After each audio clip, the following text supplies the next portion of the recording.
Saat ini saya sedang berada di depan Gua Ashabul Kahfi di Jordan. Dan Gua Ashabul Kahfi ini juga dikatakan ada di Syria maupun di Turki. Tapi yang paling menepati ciri-ciri yang disebutkan di dalam Al-Quran adalah Gua Ashabul Kahfi yang ada di Jordan. Kisah mengenai Ashabul Kahfi bermula dari 7 orang pemuda yang sangat mencintai Allah dan beriman kepada Allah Subhanahu wa Ta'ala.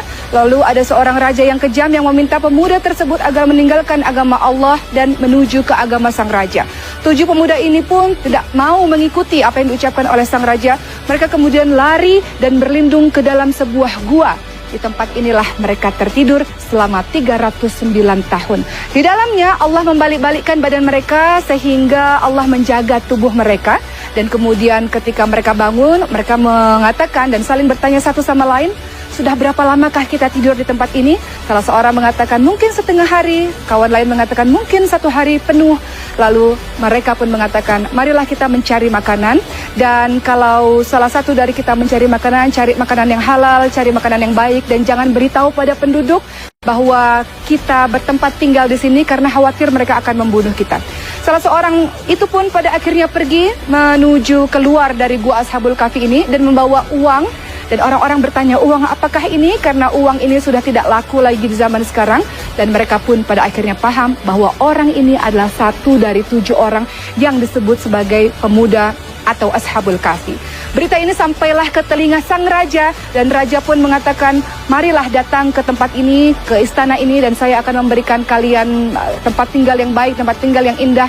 Lalu 7 orang pemuda itu pun mengatakan, wahai raja, kami sudah sangat bahagia, kami sudah sangat senang. Pada akhirnya kami mengetahui bahwa penduduk di tempat ini semuanya telah beriman kepada Allah Subhanahu wa Ta'ala. Kami hanya ingin berdoa kepada Allah agar Allah pun memanggil kami untuk menuju kepada Allah Subhanahu wa Ta'ala.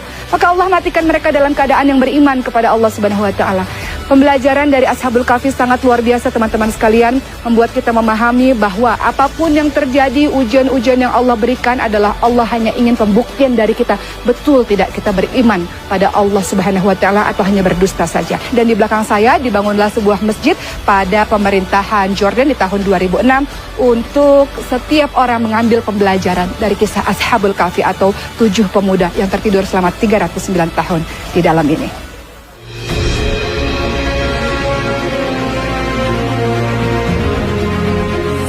Saat ini saya sedang berada di Wadi Musa, sebuah kota yang di dalamnya terdapat Petra. Disebut dengan Wadi Musa atau Lembah Musa karena dikatakan bahwa Nabi Musa alaihissalam dan Bani Israel sempat singgah di tempat ini setelah kejaran dari Fir'aun. Wadi Musa tidak hanya ditemukan di Jordan tapi juga ditemukan di Mesir. Saat ini Wadi Musa menjadi pusat pengairan utama bagi penduduk di sekitar kota Petra.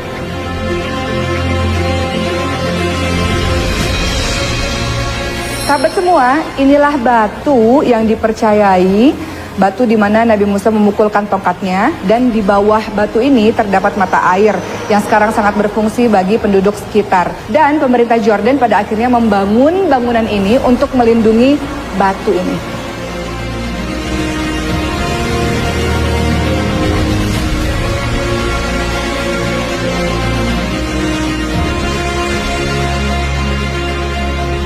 Sahabat semua, airnya sangat jernih sehingga banyak orang yang langsung minum dari mata air ini.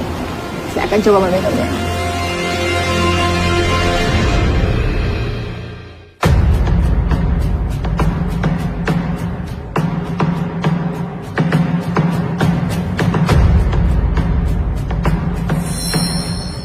Sahabat yang dirahmati oleh Allah Subhanahu wa Ta'ala, ada beberapa peraturan sebelum kita datang ke tempat ini. Yaitu jangan menyelam, jangan berenang jauh dari tepian, kemudian lindungi mata dan lindungi mulut dari air, dan kemudian berenang dengan cara terlentang. Di mana saya berada? Saya berada di Dead Sea atau Laut Mati.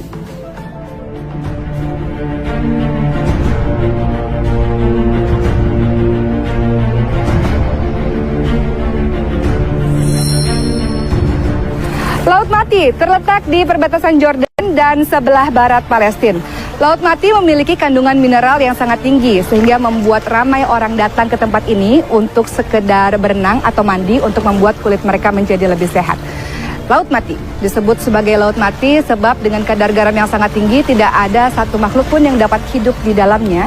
Dan menurut versi lain, kenapa Laut Mati disebut Laut Mati? Sebab di sekitar tempat ini terdapat sebuah kaum yang Allah azab karena kaum tersebut tidak beriman kepada Allah Subhanahu wa taala. Siapakah kaum yang diazab oleh Allah Subhanahu wa taala itu?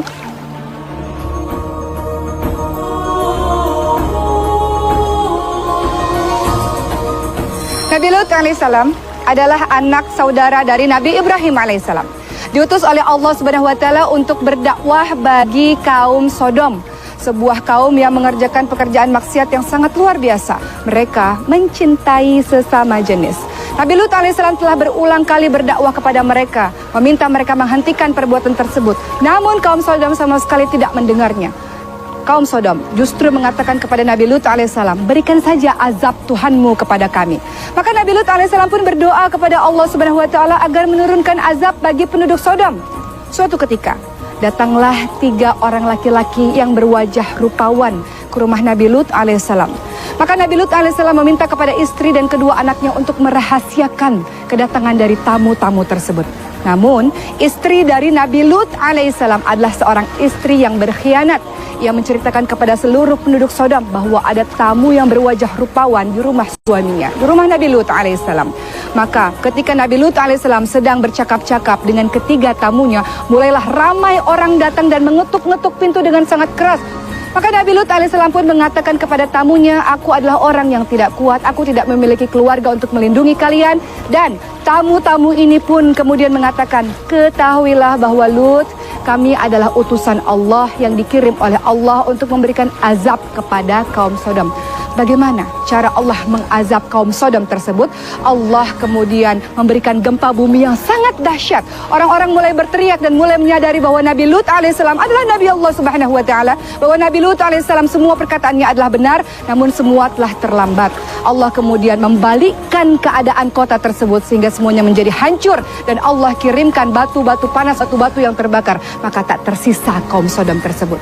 Orang-orang ramai mempercayai bahwa kaum Sodom terletak di tempat ini, bahwa tempat ini menurut kepercayaan sebagian orang adalah tempat di mana Allah Subhanahu wa taala mengazab mereka. Apapun dosa yang kita lakukan, termasuk sebagian teman-teman yang mengikuti perbuatan dari kaum Sodom, semoga ketika Allah masih memberikan nafas adalah jalan terbaik kita untuk kembali kepada Allah Subhanahu wa taala. Sebagaimana dalam salat kita katakan, ihdinas siratal mustaqim, ya Allah tunjukilah kami jalan yang lurus. Semoga semuanya kembali kepada jalan Allah Subhanahu wa taala.